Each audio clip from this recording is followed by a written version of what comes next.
Happy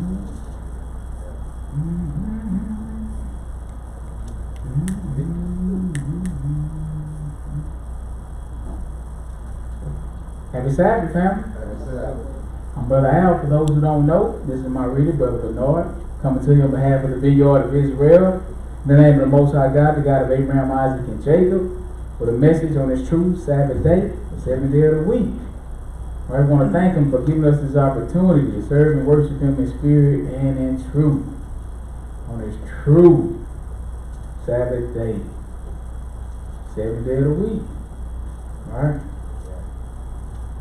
So we want to give God the glory. It truly is a blessing. All right. With that being said, the title of today's message is "Create in Me a Clean Heart and a Right Spirit." Create in me a clean heart and a right spirit. I was going to say create in me a clean heart and renew a right spirit.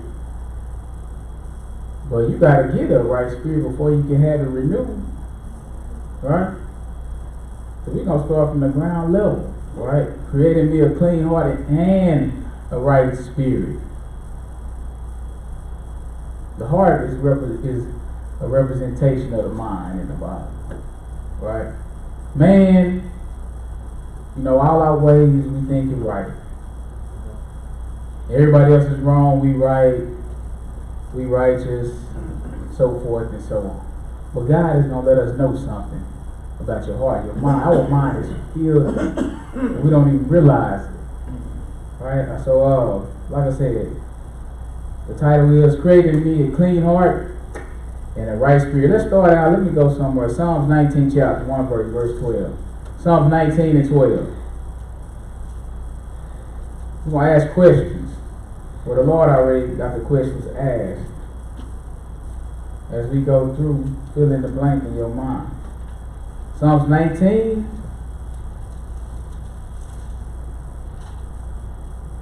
Verse 12. Psalms 19, verse 12. Hearken to the scripture. Who can understand his errors? Cleanse thou me from secret faults. So you need help. Because like I said, every man think he's right. His ways are right. We don't even think we got faults. This man talking about secret faults. Things that I'm unaware. He like, clean me. So what is that? He's saying he need help. Right? There's only one person that can help us. There's only one person that's righteous and that can help us learn the right way. That's the Most High God. But that's what we're going for help.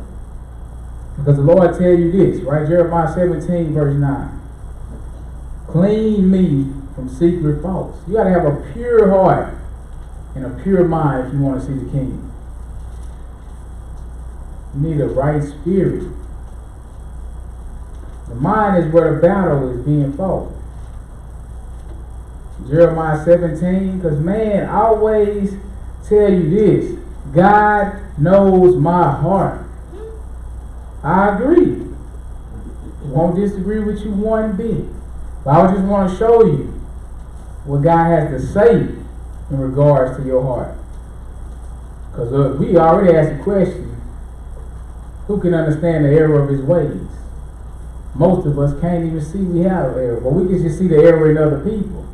But this is not other people's lesson. Just for you. Right? If you under the sound of my voice, this is for you. Specifically for you. If you don't want this to be for you, turn it off. I mean, it makes me no difference. But the Most High Yah got a message for you. This is Jeremiah 17, verse 9. Hearken to the scripture. The heart is deceitful above all things. See, this is what he wants you to know and understand about your heart. And remember, when he's speaking heart, once again, we're talking about your mind, right? And your thoughts and the thoughts that you imagine and drum up, right?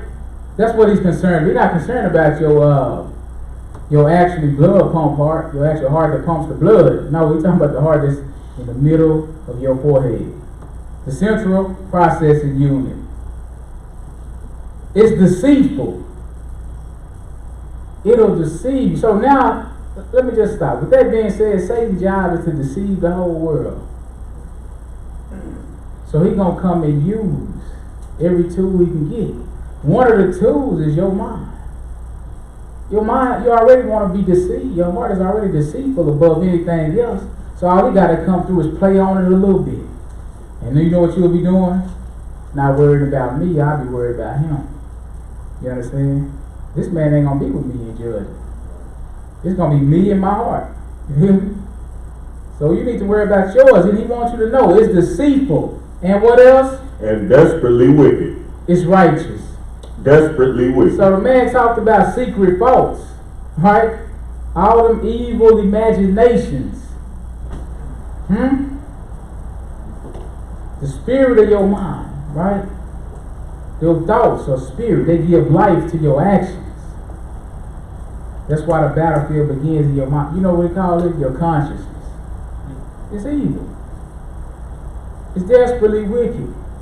You have to constantly reel it back in and put it on the right path. Go ahead and read. Who can know it? Who can understand it? It's secret faults. It's errors you make. And you deceive yourself by thinking you've done nothing wrong. Or at least I don't kill. Oh, we're playing the game now. At least I don't steal. Well, the murderer says, at least I don't rape women. Well, the rapist says, at least I ain't a homosexual. Well, the homo say, at least I keep the Sabbath. Huh? So what you're doing, your deceitful heart, you comparing your righteousness to other wicked people. Deceiving yourself. Our righteousness needs to come from what the Lord deems to be righteous. That's why we need Him to create a clean heart and a right spirit within us, right? A clean mind and right thoughts. A right spirit. Go ahead. 10. I, the Lord, search the heart. I try the reins, even to give every man according to his way, and according to the fruit of his doing. See, look. He tried your heart. That's what governs your thoughts. The reins, right? Because he knows whatever you think, that's what you're going to act out. So a man think it, so is he. So he try your mind and see why you think that way. What led you to think that way? Right? So we going to learn something else about the heart. Pick me up at Genesis 6 and 5.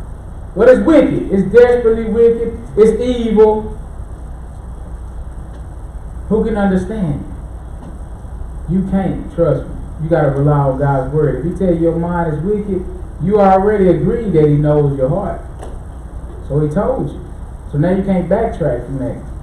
He told you your heart was wicked. So now you need to find out how to purify it.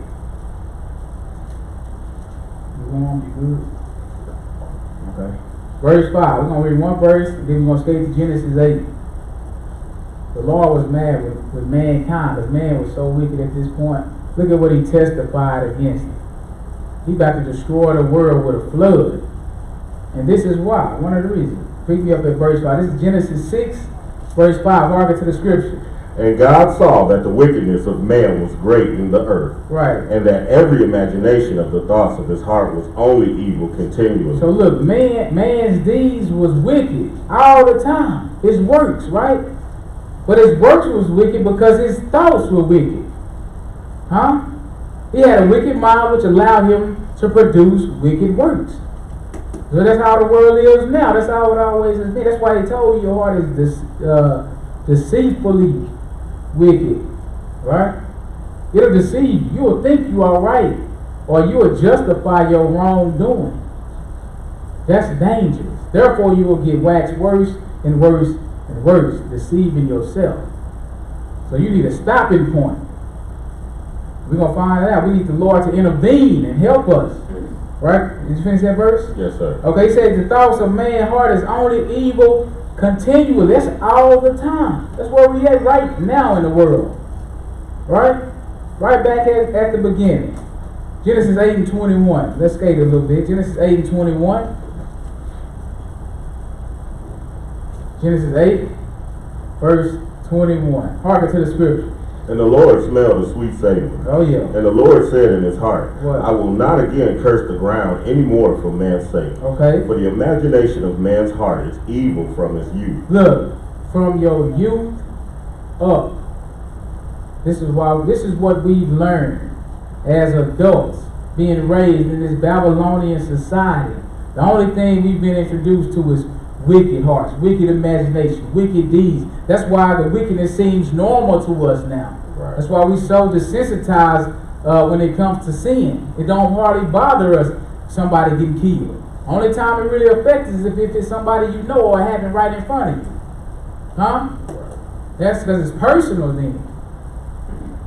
When it's wrong, regardless. When we should feel a certain type of way, regardless. Huh?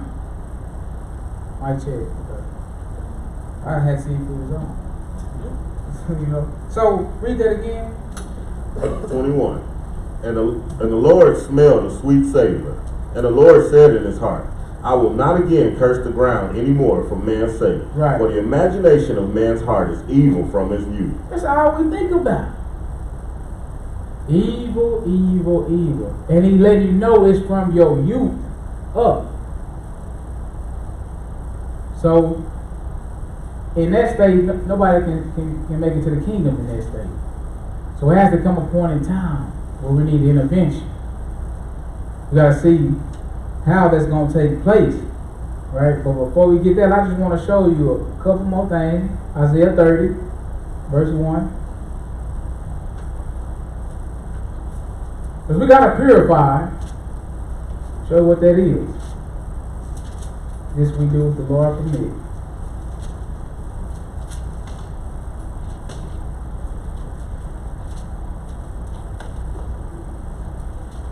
Man's heart is evil from his youth.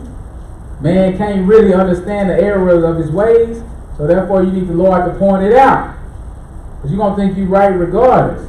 Or you're going to think, well, at least I ain't as bad as so and so. Well, like now, one of y'all righteous. You might as well be just as bad with the same punishment. The same reward. You might as well be just as bad. This is Isaiah 30. Hearken to this, verse 1, hearken to the scripture.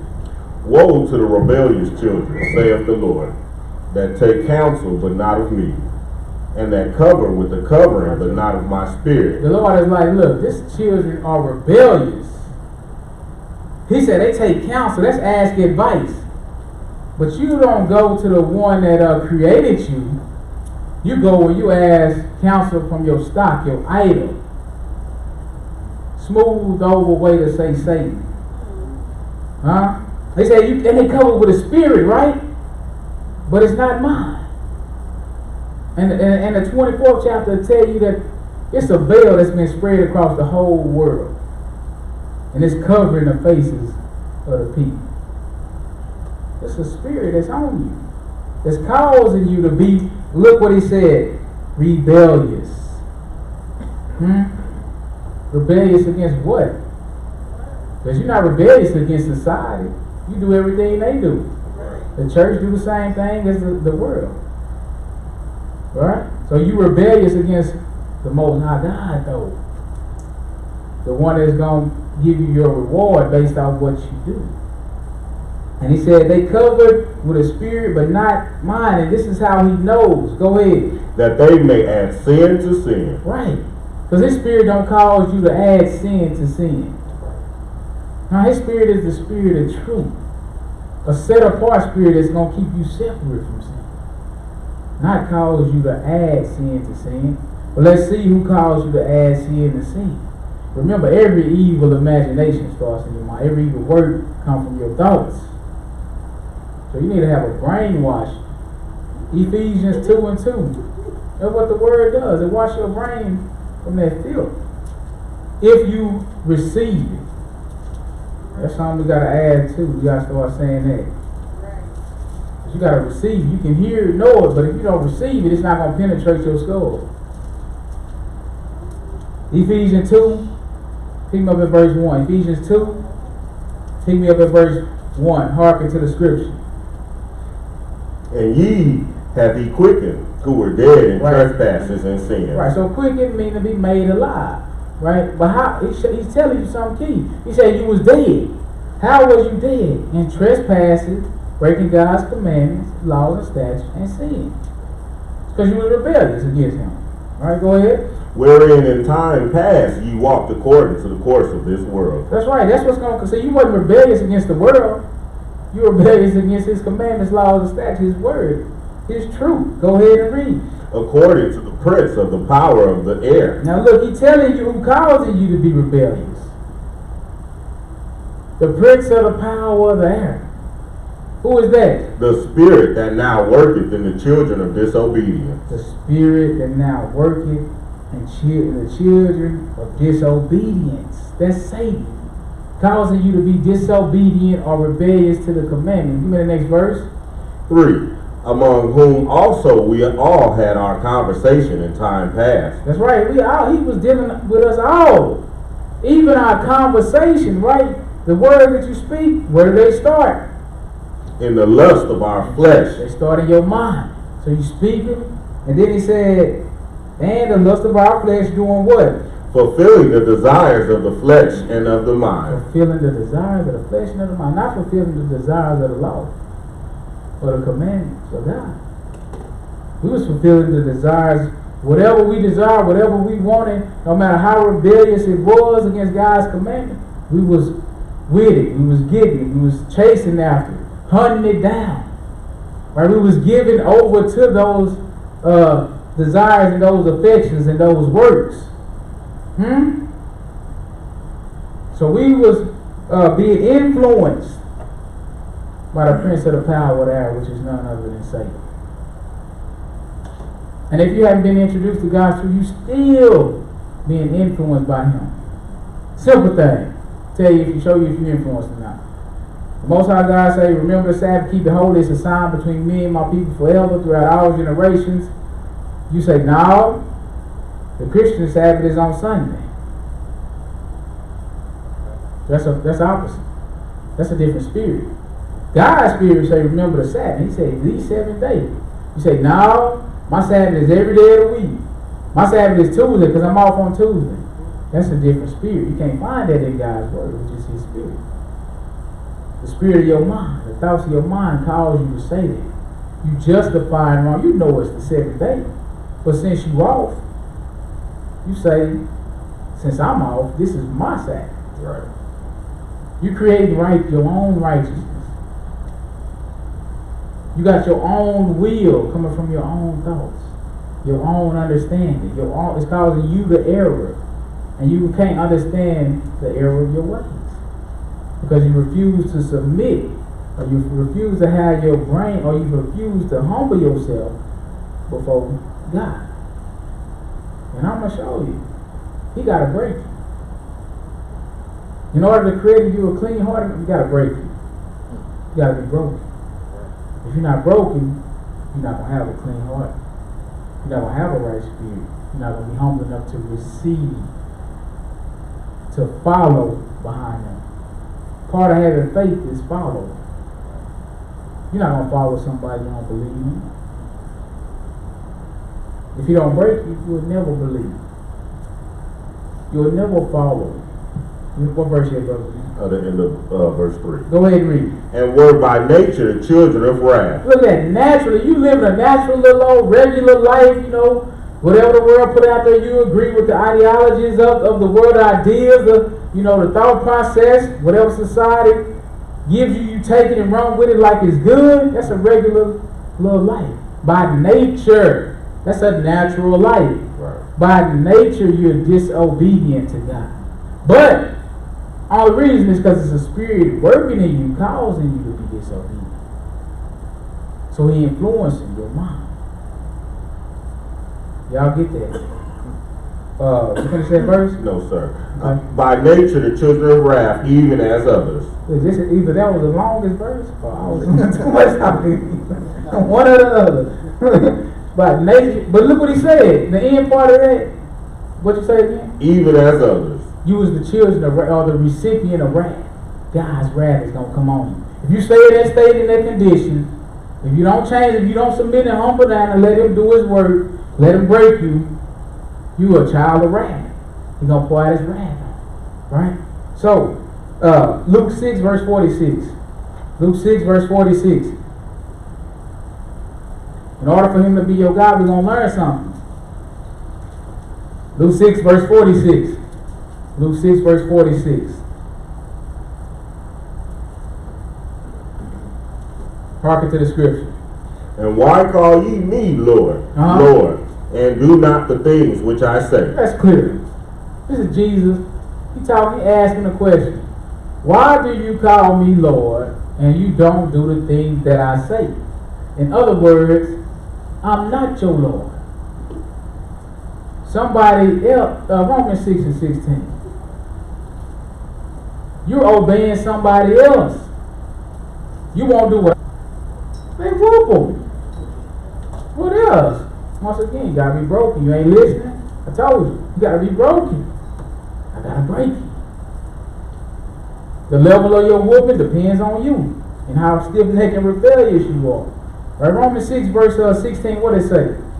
Know ye not that to whom ye yield yourself servants to obey, his servants ye are to whom ye obey? That's right. So whoever, that's why he said, why you call me Lord and you don't do what I tell you? I'm not your Lord. You are a servant to whomever you obey. That's who your master is. So in other words, you need to call the prince of the power of the air Lord. So that's the one you're obeying and that's the one you're listening to. Right? Go ahead. Whether of sin unto death or of obedience unto righteousness. That's right. The two choices. That's all we got. Sin unto death, obedience unto righteousness. Right? Pick me up at Job real quick, chapter 33.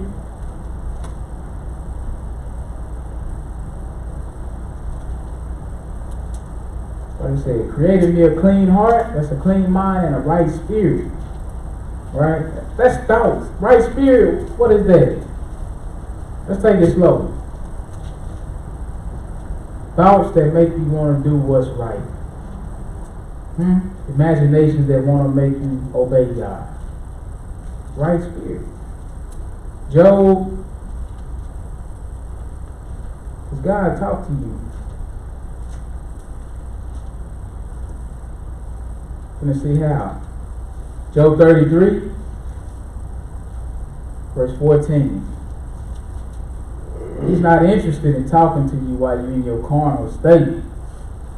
He finna tell you, and then he's gonna tell you something else. So this is Job 33, verse 14. Hearken to the scripture. For God speaketh once, yes, yea, twice, yet man perceiveth it not. Okay, God speak once, yet twice, man don't even perceive it.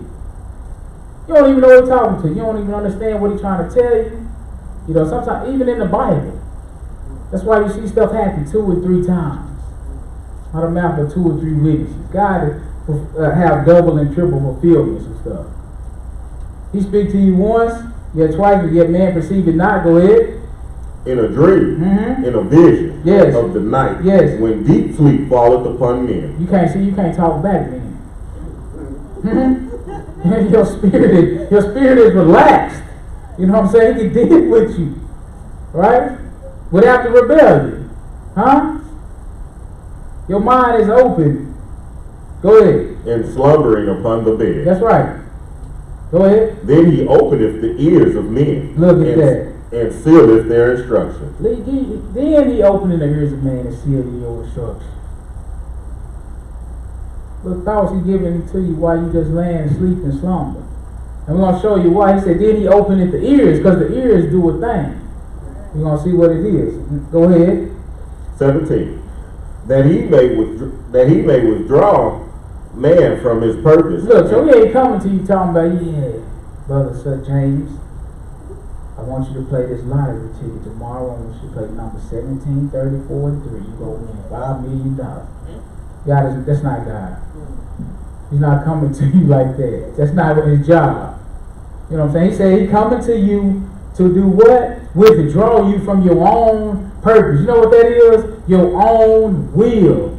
Your rebellious mentality. Your evil, deceitful mind. He's trying to change you from that and turn you. Go ahead. and hide pride from man. Look, see, that's the killer.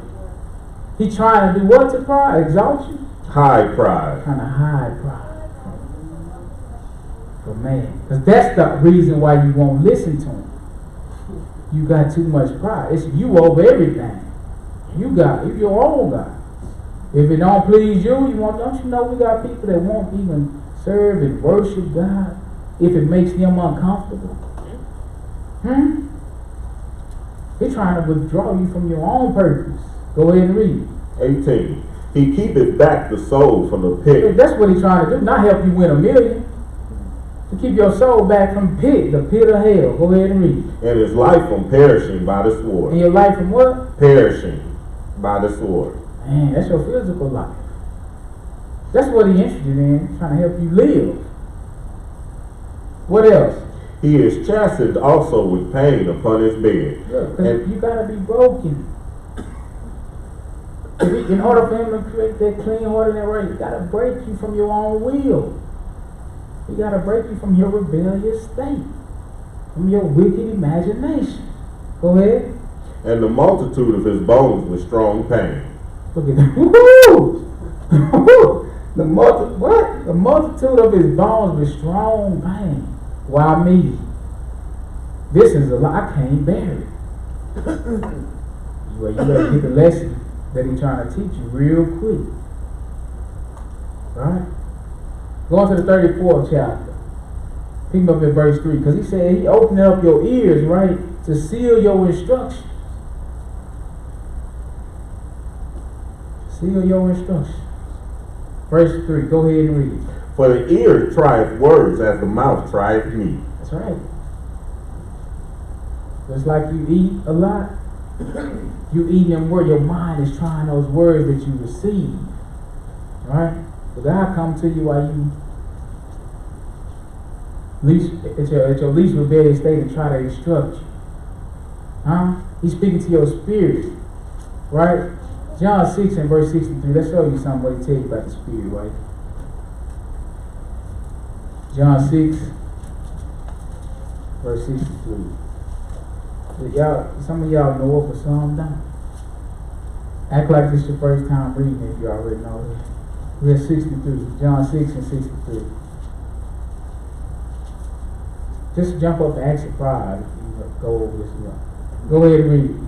It is the spirit that quickeneth. Look, he said, remember how he told you was dead through trespasses and sin? Quickening means to be made alive. He said it's the spirit that's going to do that for you. Right? Remember, why call me Lord and you don't do what I tell you? He said it's the spirit that quickening that's going to make you alive. Go ahead. The flesh profited nothing. The flesh profited nothing. The words that I speak unto you, they are spirit and they are life. Look at that. The word that he speak to you, they are spirit. So this ain't no, little puff of smoke, no little cast of the ghost. Spirit, that ain't what the spirit is. He said the words that he speak, that's spirit and that's what? And they are life. That's life, right? So you need a new spirit. You need him to create it. We need him to create in us a clean heart, right? Psalms 51. But remember, one thing he said, he trying to get you from that pride. Pride is going to kill you.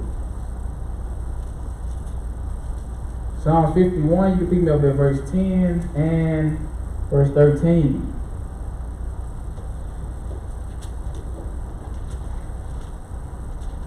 We'll get 9 and 10. Go ahead.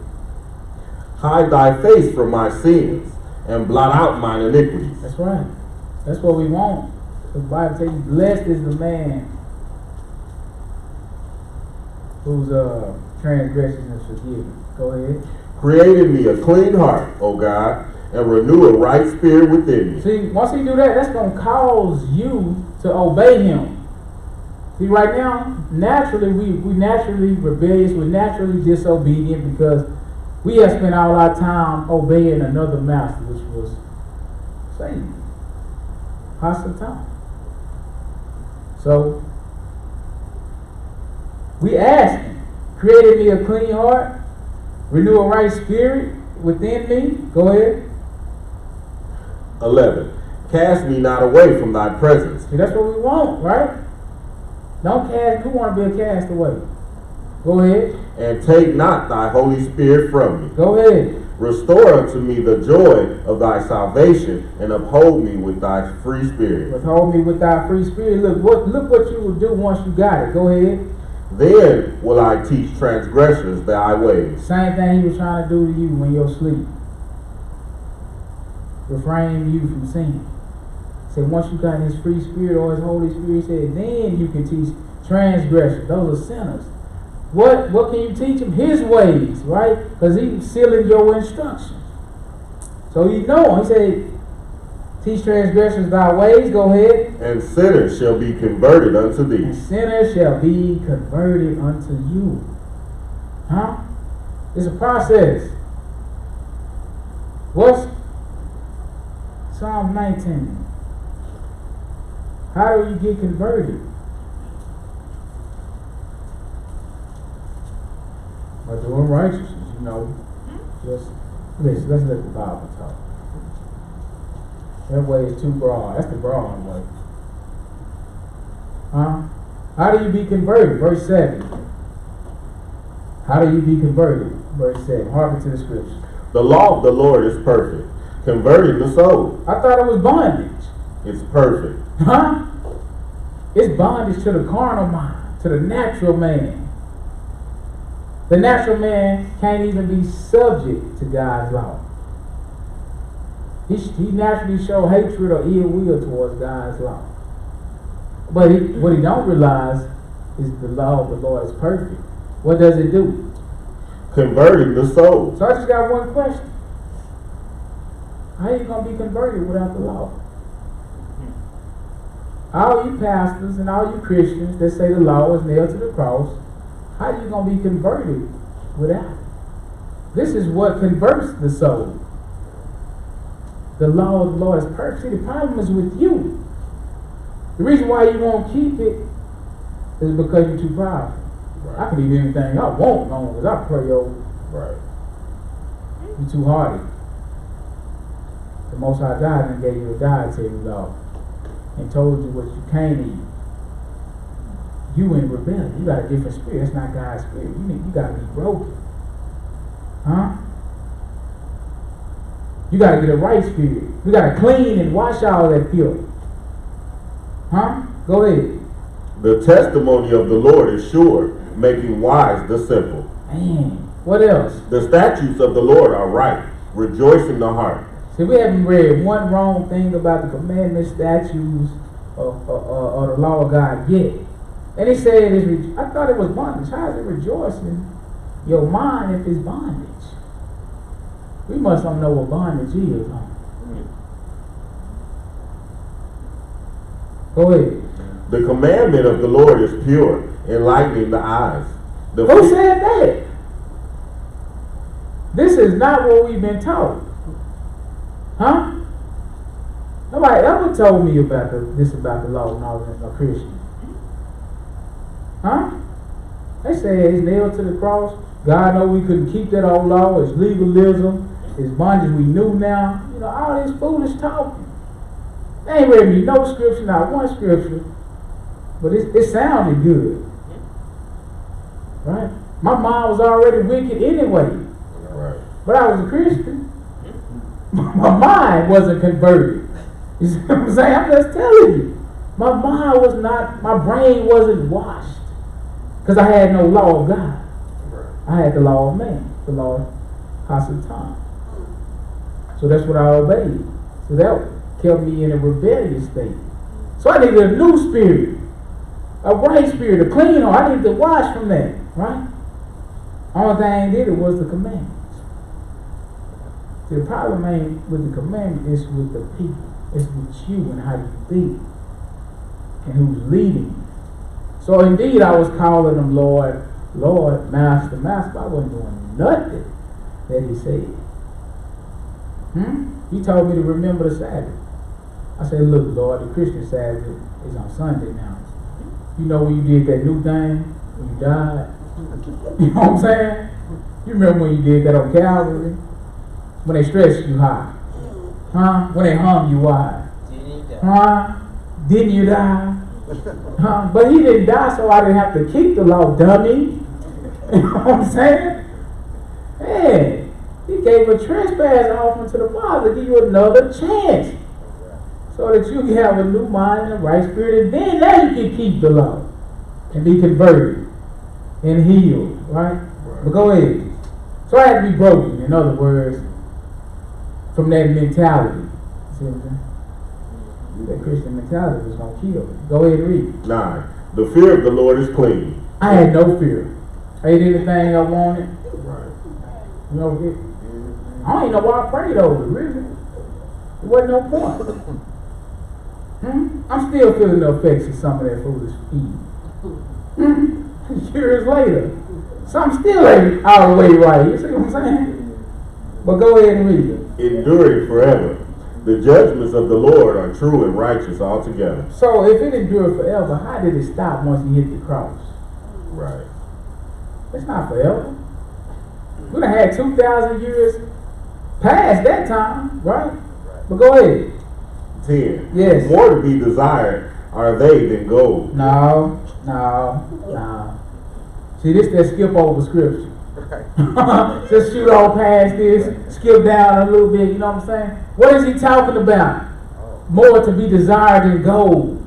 He's talking about the commandments, the statutes, the way he judge and see the issues and the problems. The commandments. Huh? Right. Not us. Because the world don't teach you that. It teach you get money. Do you? You know what I'm saying? All of this foolishness. That's what the world teaches.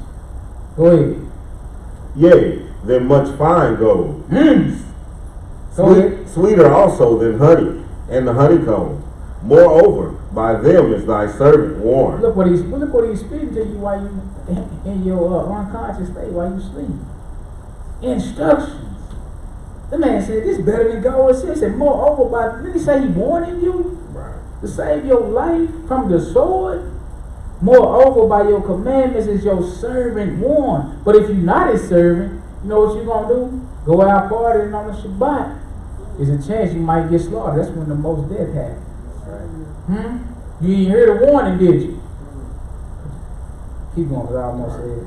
And in keeping of them there is great reward. No, it's not. It's bondage. You know we couldn't keep that. Great reward. Come on now. So the mentality that we receive from the world, we gotta be broken from that. This is what's gonna help clean us up. You finished that? Yes, sir. Okay.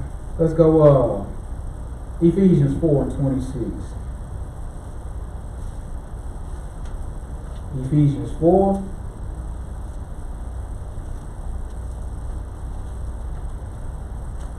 Verse 26. Ephesians 4:26.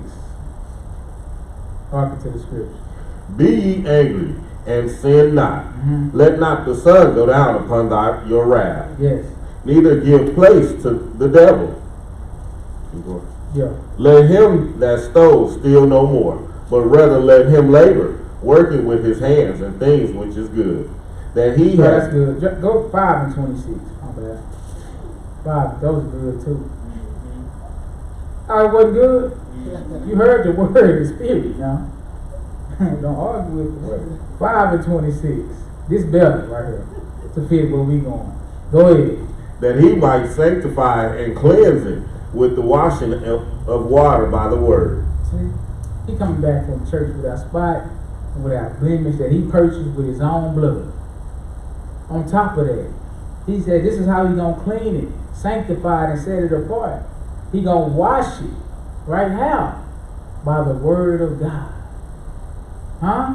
That's the only way you're gonna be washed. Because what he gonna use? The law, because it's gonna convert you. It's gonna wash you from that transgression. It's gonna clean you from that sin because you're gonna stop committing it. He's gonna tell you, thou shalt not. Then once you start to obey, now your mind is starting to be purged. You clean from that filth. Huh? That's how it works. It's not no supernatural, ghostly byproduct. No. Just saying, it's practical. It takes purification on your part. Huh? Back up to John the 15th chapter. Verse 1. John 15 and 1.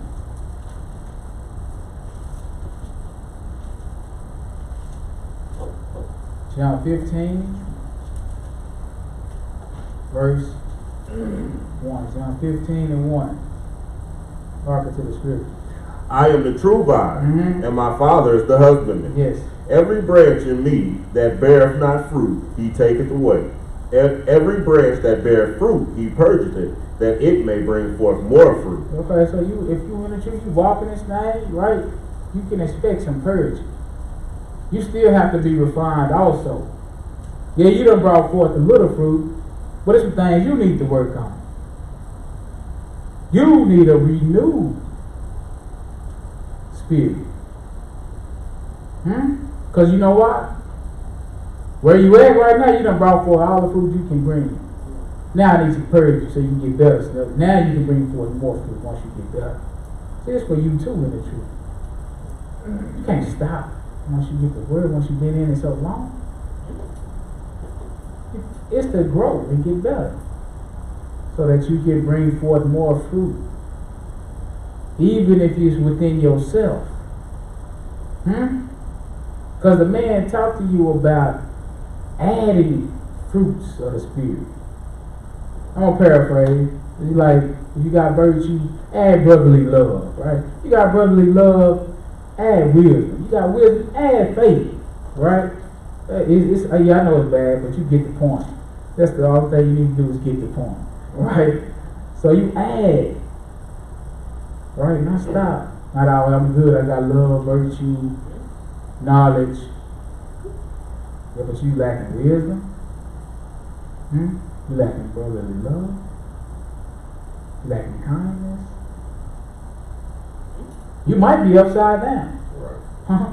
You really want to look at this thing, you in the negative. You got 3, it's 9 at least. You know what I'm saying? You need to keep going. All right, but go ahead and read. Now ye are clean through the word which I have spoken unto you. Look at that. You clean through what? The word which I have spoken. So he's speaking the word to your mind. So this is the brainwashing.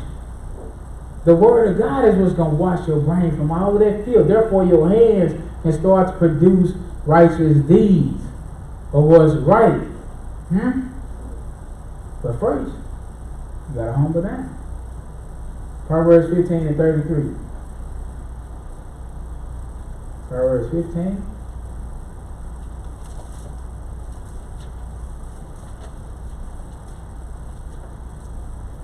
Proverbs 15.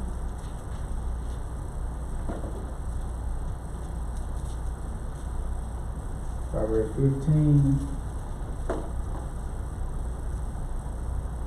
Verse 33. Yeah. Yes, sir. Go ahead.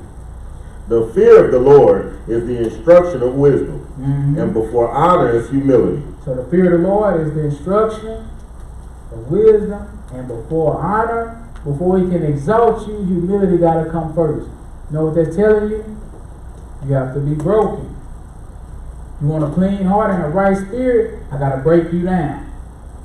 Right? From where you are. Jeremiah 18 and 1.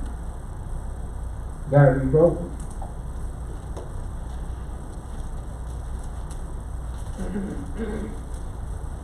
I can't deal with you in that state you in. You have to submit. You're not going to submit to my will if your will is more important. Therefore, I can't change your heart. I can't give you no right spirit. You won't allow it. You're too rebellious. Verse 1, hearken to the scripture. The word which came to Jeremiah from the Lord, saying, Arise and go down to the potter's house. Yes. And there I will cause thee to hear my words. Yeah, I'm going to go down to the potter's house.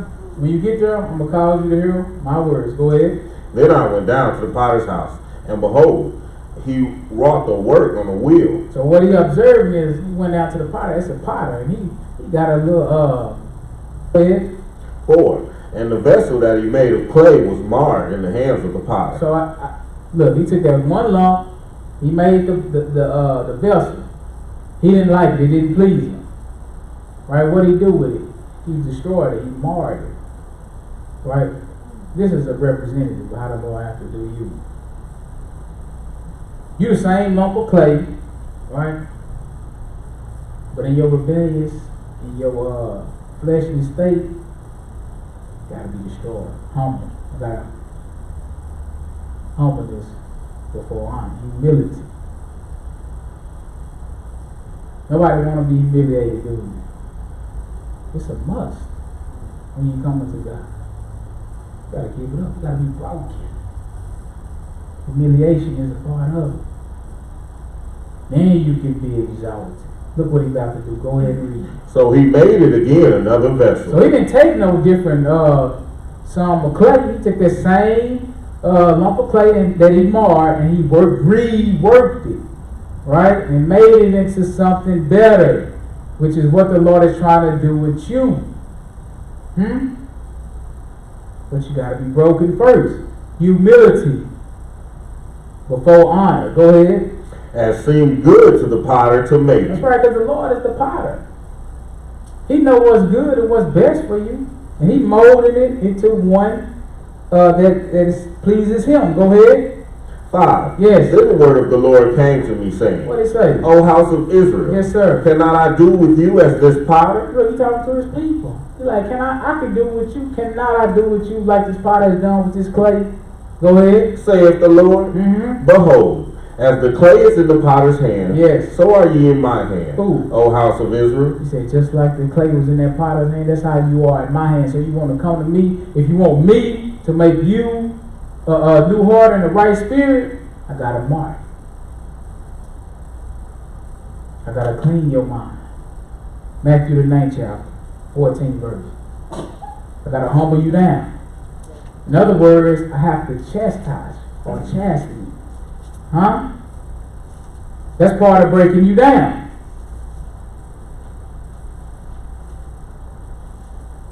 Matthew 9, verse 14. Hearken to the scripture. Then came him to the disciples of John, saying, Why do we and the Pharisees fast oft, but thy disciples fast not? Right. And Jesus said unto them, Can the children of the bride chamber mourn as long as the bridegroom is with them? But the day will come when the bridegroom shall be taken from them, and then they shall fast. Okay, go ahead. No man putteth a piece of new clothes unto an old garment. Look at that. That's you. That's what he's telling us. No man put a new piece of cloth on an old garment. I can't work with you how your mind currently is. I have to break that mentality. And when I break that mentality, it's going to be some chastening. Huh? Go ahead. For that which is put in to fill it up, take it from the garment. And what did he do to the garment? And the rent is made worse. And he rent it. That means it tears the garment and makes the garment worse than what it was in the beginning. You try to put a piece of new cloth on an old garment, he said it's going to end up tearing it and making it the whole worse or bigger. Right? When they come to your mind, it's going to make you double-minded. Try to serve two masters. It's not going to work. You're going to love the one and hate the other. Go ahead. Neither do men put new wine into old bottles. Look at that. Who do that?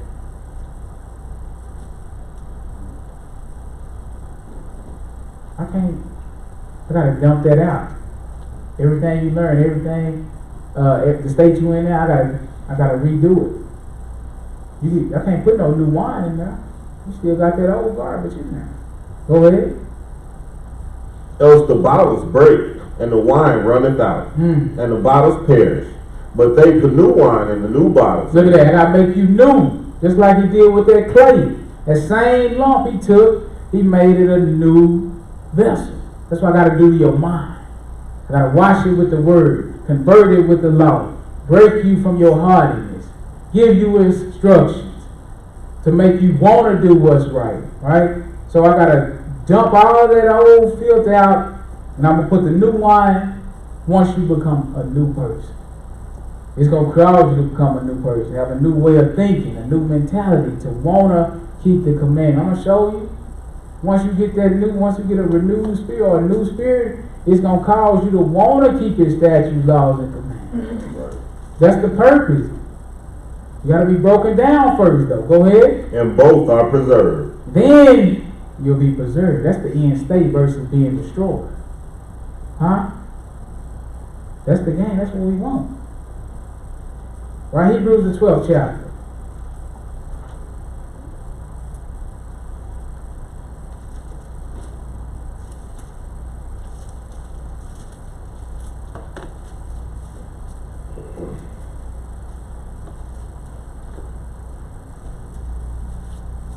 Verse 5. Hebrews 12 and 5. So you wonder why you're going through. Lord got a hungry, right? You coming to me, right? I got to do this my way. I know what it takes for your mind to be renewed, for you to receive my spirit. You don't. You thinking you ain't gonna go through nothing? He can just do it by not allowing you to go through pain and suffering. No, not gonna happen. You need to understand that. That's why I always tell you, once you come to Him, you're gonna suffer persecution. But he that endured, that's the one I'm gonna say. Go ahead, verse 5, hearken to the scripture. And ye have forgotten the exhortation which speaketh unto you as unto children. My son, despise not thou the chastening of the Lord, nor faint when thou art rebuked of Him. Look at that. Don't faint when you rebuke. Because remember, you that clay. How you was in your natural state wasn't good enough. I don't like it. I gotta destroy this vessel. It's not a good vessel. I can't use it. I gotta make you better. In order to make you better, I have to chasten you. I have to purge you. For what? So you can bring forth fruit. Huh? And then I'm gonna keep working you so you can bring forth more fruit. Go ahead. For whom the Lord loveth, He chasteneth. Well, it don't feel like it, don't do it. It feel like an enemy, like he picking on me. Why he hate me? No, you just got the wrong mindset. Listen to what he telling you. This will help you endure. He said, whom the Lord loveth, that's who He chastens and scourgeth every son whom He received. And did it to His own son. How you gonna live godly and get away from the chastening and the scourge? He said every son whom He received, right? Everyone had to be a new lump then. Everyone had to pour out that old wine so you can so we can get a new bottle and put new wine in it, right? Everybody had to be humble before you could be exalted. Go ahead. 7. If ye endure chastening, God dealeth with you as with sons. Yes. For what son is he whom the Father chasteneth not? That's right. Man can't even tell you what to eat. How you gonna be His son? You don't have sons that He can't tell what to do. Go ahead. If ye be without chastisement, whereof all are partakers, then ye are bastards and not sons. Go look what the law say about bastards. About entering into the congregation. See if they get in. Or how long it take them. Go ahead. Furthermore, what? We have had fathers of our flesh which corrected us. So now you're trying to bring it into a point where you can understand better, right? By giving you a physical or earthly example. He said, we done had fathers that corrected us in the flesh. Go ahead. And we gave them reverence. And we respected them. Go ahead. Shall we not much rather be in subjection unto the Father of spirit and live? That's right. See? You should be into what? Subjection. You got to put your will down. You got to be humbled into subjection unto who? The Father of Spirit. For what reason? So you can live. Right?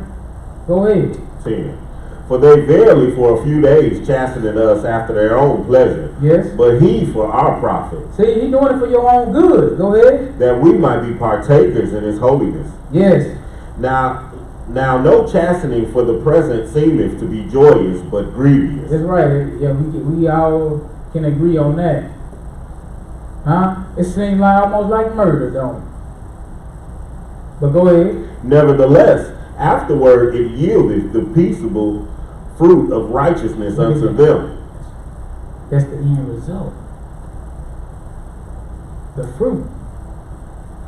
He chastised you. He said it's going to yield peaceable fruit of righteousness unto them that are exercised thereby. Go ahead. Wherefore lift up the hands which hang down, and the feeble knees. So get your mind right.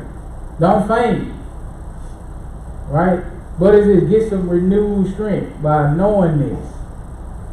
Lift up them hands that hang down and the feeble knees. Go ahead. And make straight path. Yes. For your feet. Yes. Lest that which is lame be turned out of the way, but let it rather be healed. Let it rather be healed. Let it rather be healed. Huh? Once again, Romans 7 and 10.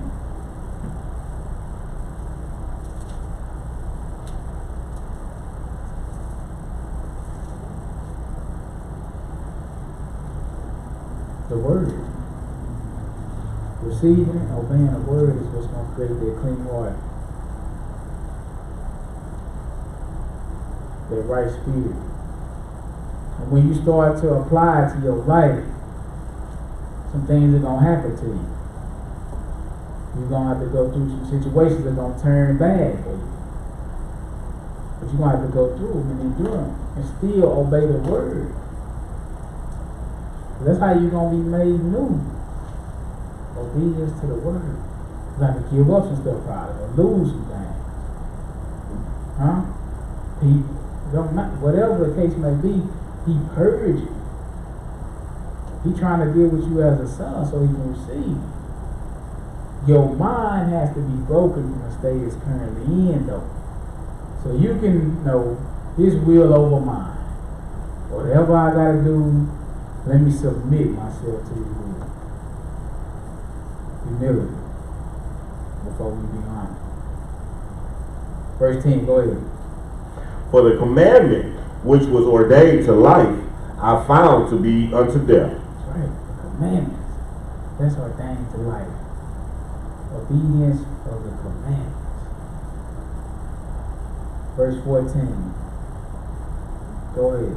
For we know that the law is spiritual, but I am carnal, sold under sin. Right, and they were contrary to one to the other. Spirit and the flesh. The law is ordained to give life. The commandment, the law is spiritual. He said, but I'm carnal. You got to understand that. So in order for me to get out under that carnal state, I got to obey these commandments. Let's see what take away the mind though, before we go any further. Hosea the 4th chapter. When we say take away the mind, we talking about take it away from God. Have you where you have a mind that's not towards the Lord. Hosea 4, verse 11. Hosea 4, verse 11. Hearken to the scripture. Whoredom and wine and new wine take away the heart. Whoredom and wine, serving the false gods, whether it be yourself or whatever it is your desire is, placing that above God and his will, that's going to take away your heart. Matthew 6 chapter lets you know where your treasure is, that's where your heart going to be also. So that takes your heart away from following the Lord. He said whoredom and wine, false doctrine. This false doctrine brings you further and further away from God. By the time you get to the truth, it's going to seem like a lie. Whoredom and wine take your heart away take your mind away from God and obeying. Go ahead in the next verse. My people ask counsel at their stocks. We heard that before in this lesson, didn't we? Your stock is your idol. You seeking counsel or advice from your idol or idol base. Go ahead. And their staff declareth unto them, for the spirit of whoredom hath caused them to err. The what? For the spirit of whoredom has caused them to err. The spirit. Oh, this is what you submitted yourself to. This is what you should give your mind over to. The spirit of whoredom caused you to error from the commandments. Go ahead. And they have gone a whoring from under their God. Look at that. The mind is gone. It's not subject unto God now at that point. So you're not going to obey. You're not going to listen. So you're going to have to be broken. Alright? Let's go to James 1 real quick. James 1. James 1 verse 8, and then we'll drop down. You can't serve two masters. You know, going back and forth. You gotta make up your mind. Either you gonna serve God or you gonna serve that idol. You gonna serve Satan. You gonna disrespect his commandments. Verse 8, go ahead. A double-minded man is unstable in all his ways. Man, what about the brother that's of low degree? Go ahead. And let the brother of low degree rejoice in that he is exalted. Look at that. That's what we read in Proverbs 15:33. Gotta be brought low first in order to be exalted. Humility before honor. He said, but a double-minded man, he said, you're unstable in everything that he do. Not some, it's everything. There ain't no way to live. Drop down to verse 12. Go ahead. Blessed is the man that endureth temptation. That's right. For when he is tried, he shall receive the crown of life. Go ahead. Which the Lord hath promised to them that love him. The Lord hath promised to them that love him. Come on. Let no man say when he is tempted, I am tempted of God. That's right. For God cannot be tempted with evil, neither tempteth he any man. That's right. He ain't trying to pose a stumbling block for you. But look, once again, this is how you drawn away. Go ahead. But every man is tempted when he is drawn away of his own lust. When you're drawn away, how? And enticed. By your own lust. And that lust is going to entice you. And once you commit yourself to it, it's going to bring forth sin. And that sin is going to bring forth death. Go ahead. Then when lust hath conceived, it bringeth forth sin. That's right. And sin, when it is finished, bringeth forth death. And that's the fruit of it. Go ahead. 16. Do not err, my beloved brother. Don't err, my beloved brother. Don't err from the commandments, from the truth. Go ahead. Verse 18. Go ahead. For his own will beget he us with the word of truth. For what reason? That we should be a kind of first fruit of his creatures. James 4 and verse 6. A double-minded man, you unstable. Make up your mind. Serve God. Submit yourself. Let him work with you. Verse 6. James 4 and 6. Talking to the scripture. But he giveth more grace. Wherefore he said, God resisteth the proud, but giveth grace unto the humble. How many times you got to tell you that? God resist the proud. Because the proud, you got your own will, your own thing. Can't nobody tell you nothing. Can't nobody do nothing for you. Nobody can give you some help, advice, or instruction. You got already. You don't need no help. You're perfect in all your ways. He said God resists that man. But he gives grace to the humble. Go ahead. Submit yourself, therefore, to God. Humbleness, humility. Submit yourself to who? To God. For what? Resist the devil. Yes. And he will flee from you. Do what? Draw nigh to God. Draw near. He loved that broken spirit. Contrite mind. He said draw near. Go ahead. And he will draw nigh to you. Look at that. That's what we want, right? Yes, sir. You draw near to him, he's going to draw near to you. But you can't come to him if you all puffed up and proud and haughty. You have to be broken first. He's draw near to him, then he'll draw near to you. Do what? Cleanse your hands, ye sinners, and purify your hearts. Purify your heart, your mind. Who? Ye double-minded. Look at that. You double-minded. Go ahead. Be afflicted. Yes. And mourn. Look, this is be afflicted. A proud man ain't gonna be afflicted. A proud man ain't gonna mourn. Go ahead. And weep. And we Let your laughter be turned to mourning, and your joy to heaviness. humbleness before humility before honor. Go ahead. 10. Humble yourselves in the sight of the Lord. Do what? Humble yourselves in the sight of the Lord, And what happened? and he shall lift you up. Look at that. Once he lifts you up, you good. You don't need to lift yourself up. You need to humble yourself down so they can work with you. Right. So they can give you some grace. You gotta break you from that. He said, humble yourself in the sight of God, and the Lord shall lift you up. Alright? So pick me up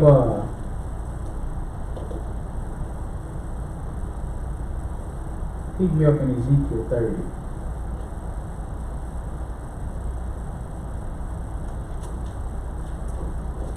Ezekiel 30, verse 22. So once the Lord deal with you, He give you that clean heart, that right spirit.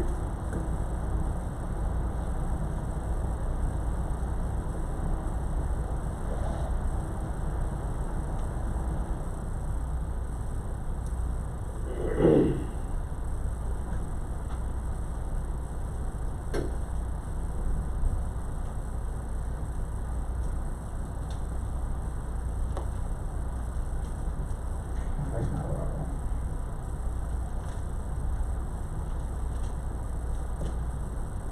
Let's skip that. Give me Jeremiah 32, verse 38.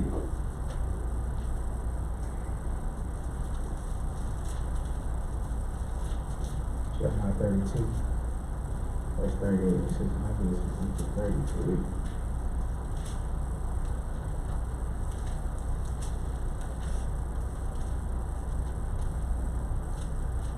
Go ahead.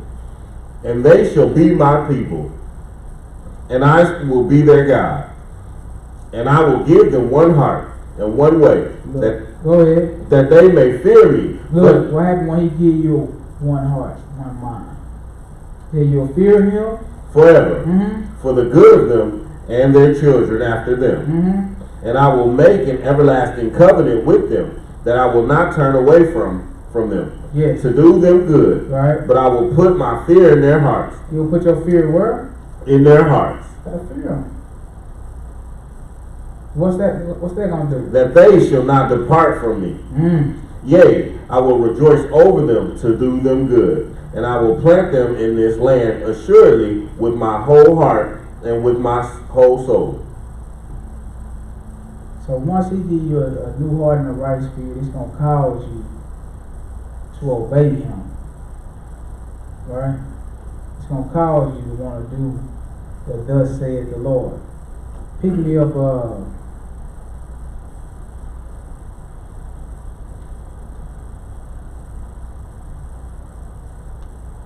pick me up at Romans the 12th chapter, verse 1.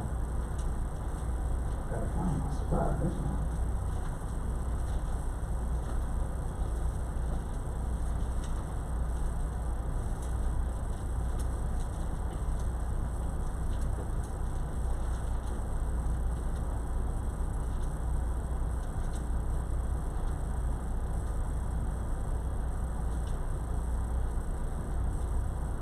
Romans 12.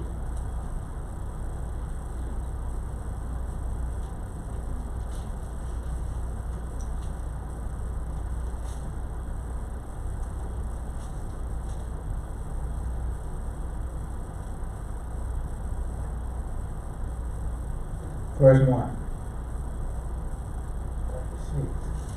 Go ahead. I beseech you, therefore, brethren, by the mercies of God, that ye present your bodies a living sacrifice, Yes. holy, acceptable unto God, which is your reasonable service. That's right.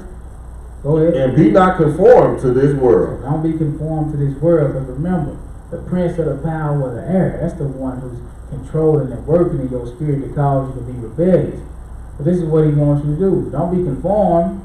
But be ye transformed by the renewing. By what? The renewing. Of what? Of your mind. The renewing of your mind. Go ahead. Is that verse 2? Yes, sir. That's the end? No. Okay. That ye may prove what is that good and acceptable and perfect will of God. I mean, you're going to prove it out.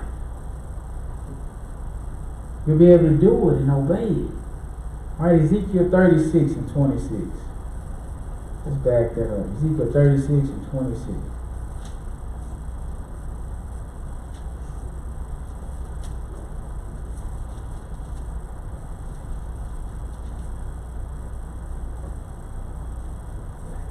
Ezekiel 36, 26. Yeah. Yes, sir. Hearken to the scripture. A new heart also will I give you, and a new spirit will I put within you. You said a new heart I'll give you, and a new what? Spirit will I put within you. Yes. And I will take away the stony heart out of your flesh. That's right. That's the rebellious one, that hard heart. The one that called you to be rebellious against the commandments, his statutes, his word, everything he say. You do opposite, you oppose. So he's going to remove that. He's going to cause, he said, I put my spirit within you. Hold on. He's going to put his spirit within us and give us a what? And cause, it's going to cause us to do what? I will take the stony heart out of your flesh, and I will give you a heart of flesh. Go ahead. And I will put my spirit within you, and cause you to walk in my statutes. Hold on for a minute. So how is everybody walking around talking about they got the Holy Spirit and we ain't got to keep no commandments? Right. So that's not what his spirit does. Ezekiel said he had him write by the hand of Ezekiel. What Ezekiel? His spirit within you and cause you to walk in my statutes. That's what it's going to cause you to do. This is the evidence or the proof that you have God's spirit. A right spirit and a clean heart. It's going to cause you to walk in my statutes. And ye shall keep my judgments and do them. You shall keep his judgments, the Lord's judgments, and do them. That's what his spirit going to cause you to do. Back up to the 11th chapter, Ezekiel.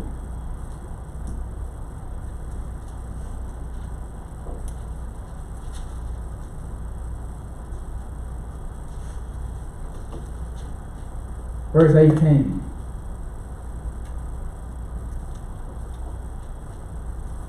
Go ahead. And they shall come hither, and they shall take away all the detestable things thereof, and all the abominations thereof from hence. That's right. That's part of it being broken. And what else? And I will give them one heart, and I will put a new spirit within you. And what's that going to do? And I will take the stony heart out of their flesh. So you see what he's saying? You can't be double-minded. You can't have a stony heart and a new heart. Right? Because they contrary the one to the other. The stony heart is a rebellious heart. It's causing you to rebel against the commandments of God. If he give you that new one, it's going to cause you to keep it. So you can't be, so if you double-minded, you're going to be unstable in all your ways. One minute you're in the truth, next minute you out. One minute you for the commandments, next minute you oppose it. That's not what he does. That's not what he's looking for. Go ahead. And I will give them a heart of flesh. What's that going to do? 20. That they may walk in my statutes and keep my ordinances. That they may what? Walk in my statutes and keep my ordinances. So you see why he has to create within you a clean heart and a right spirit?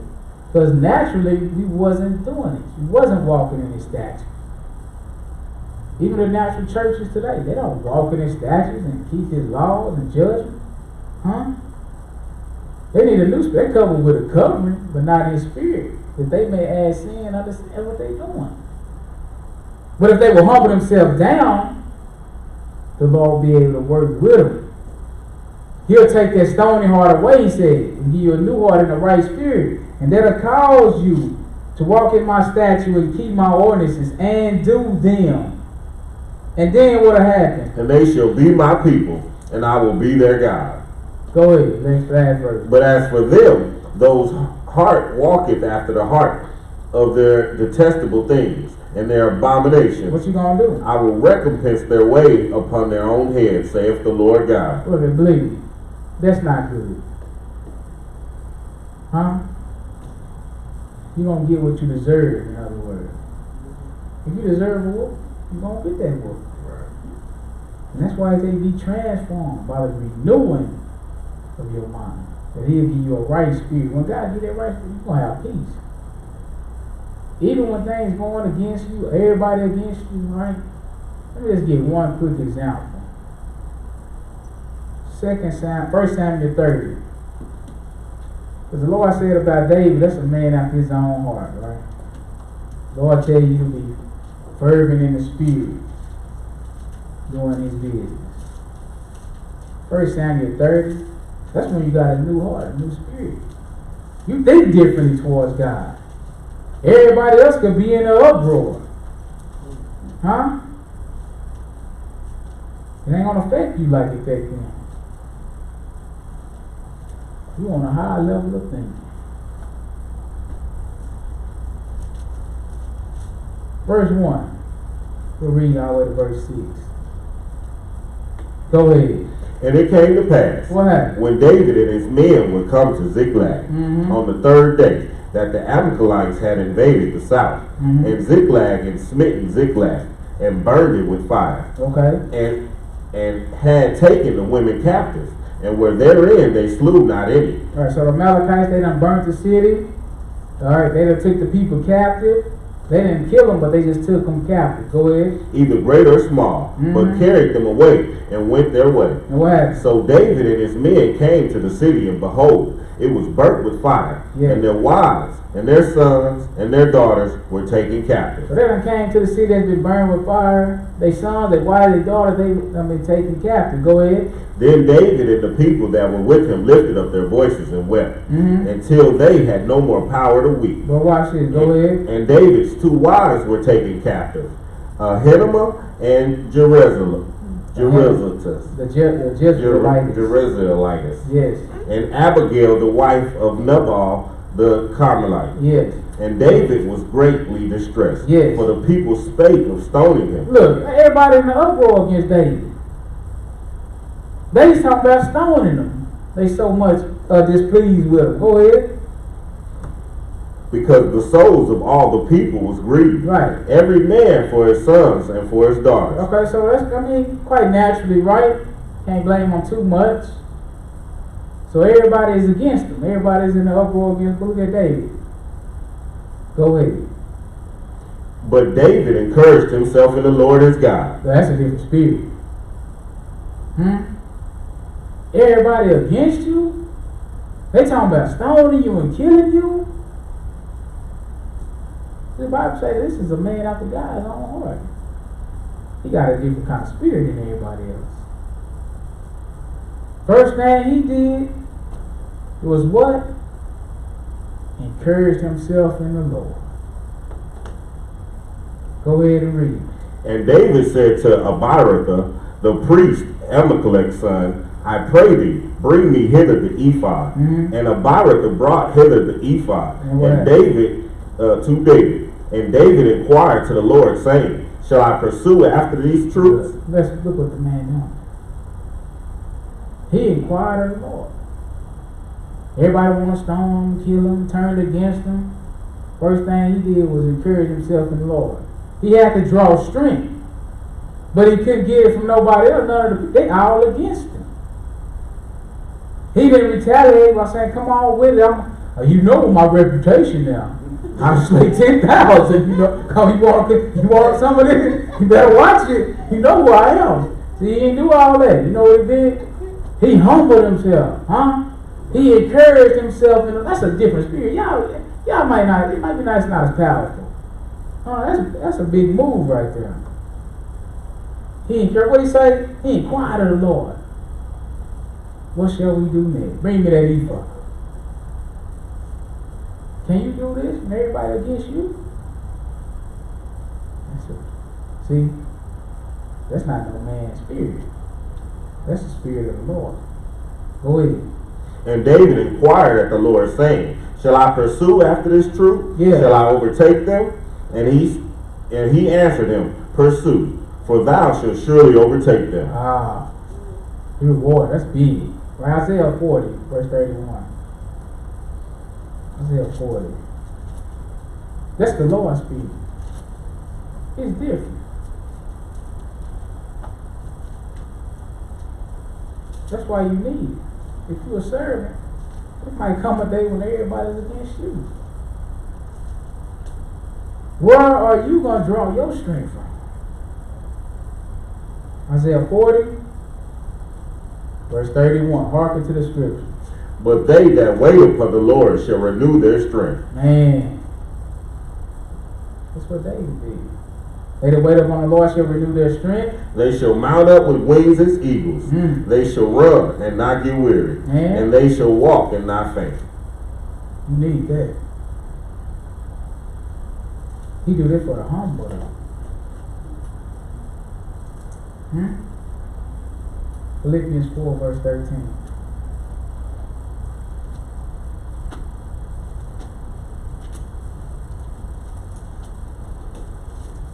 Can't handle our problems and our issues with a fleshly mind.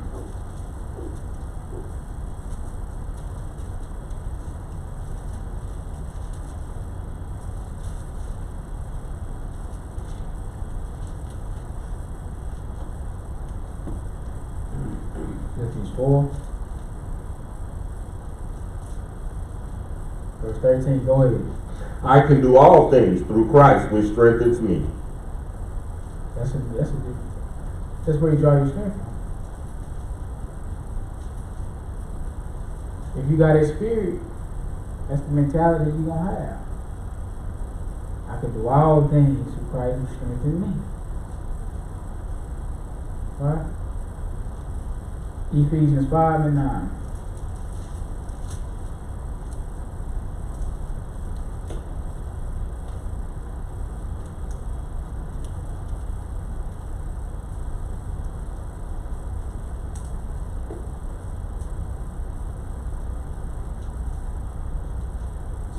Lord give you that new spirit, it's different. You got a new way of thinking when it comes to Lord. You're not even the same man how in this business. You faithful.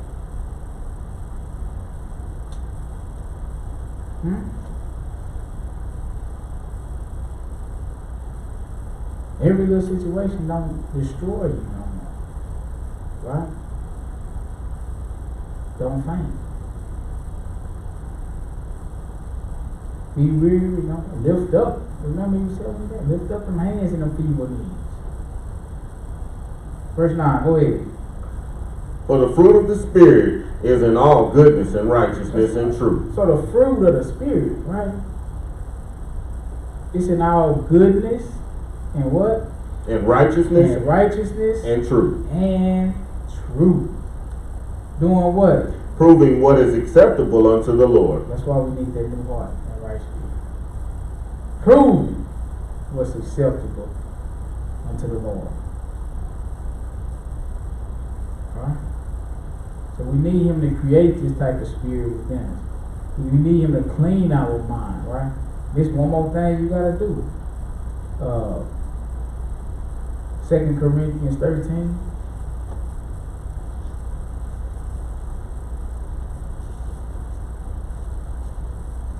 Second Corinthians 13, verse 5.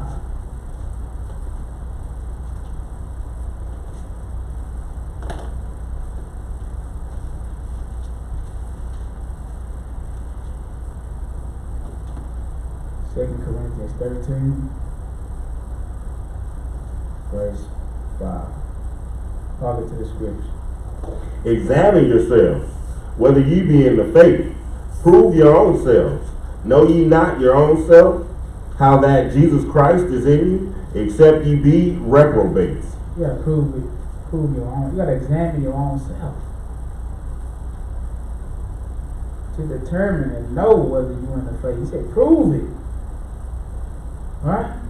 All your everything you do is right. Even the wicked things you do, you think they right. Examine yourself. You gotta purge yourself. You're trying to get a new spirit. Right? Let me show you one more thing you can do to help yourself. Psalms 101. Purge. Psalm 101 verse 1.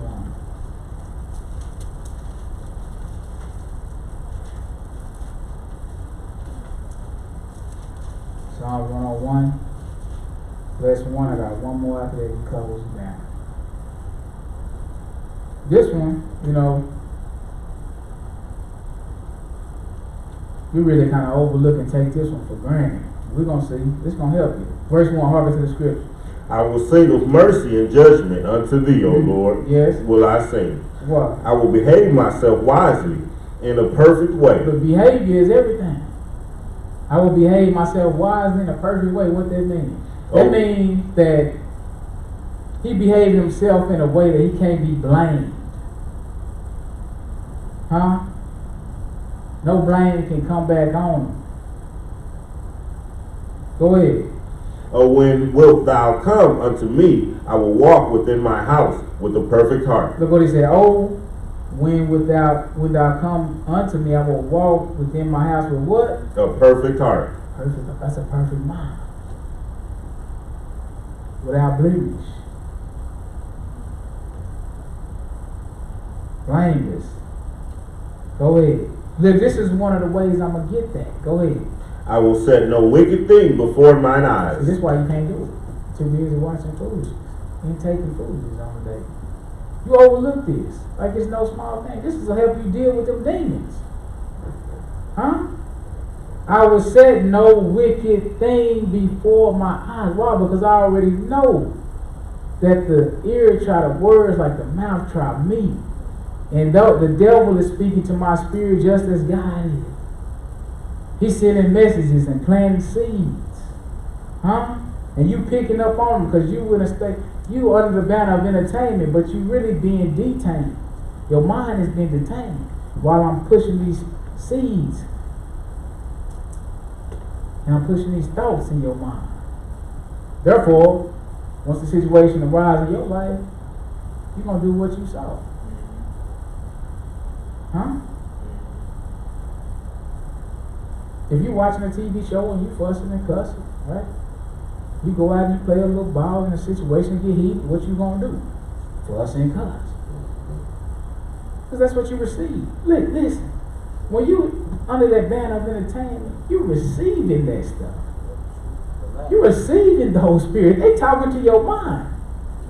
That's why you sit there and stare and you be dazed. You don't even know you dazed.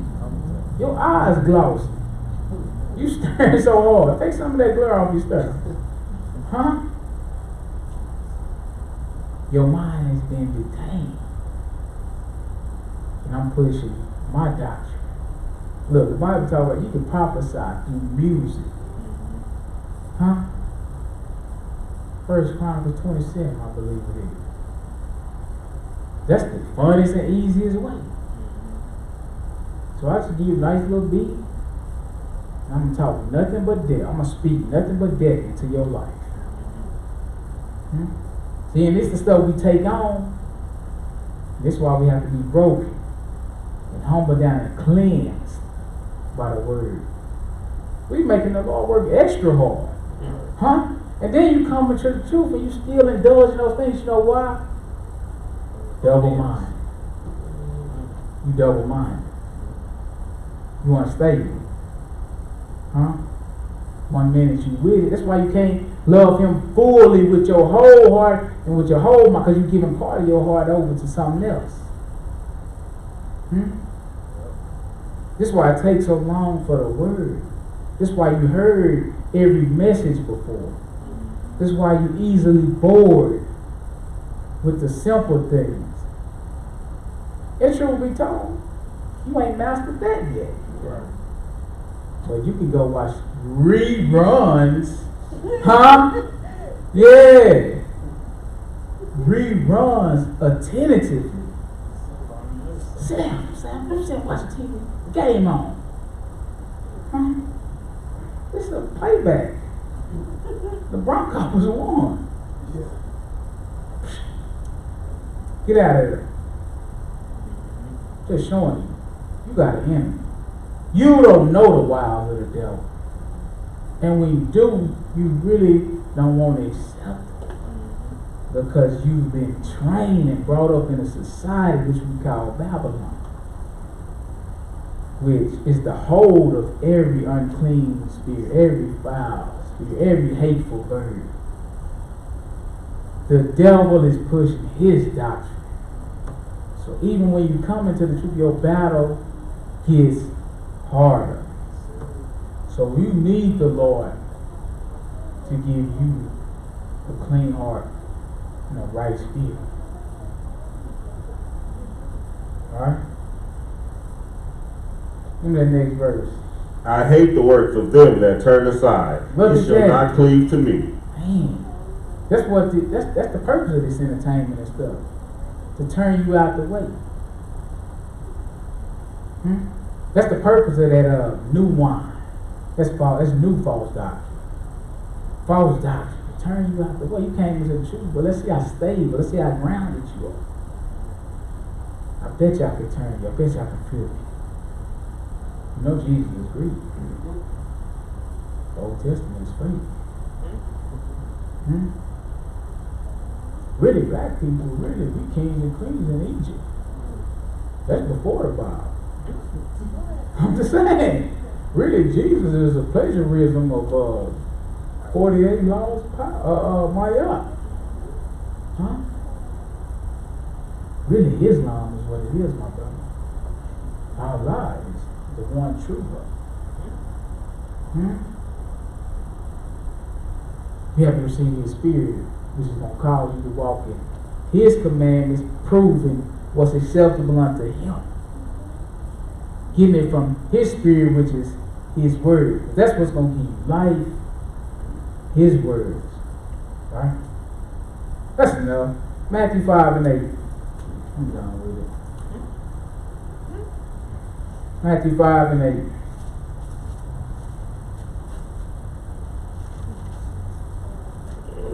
Create me a clean heart and a right spirit. We all need that.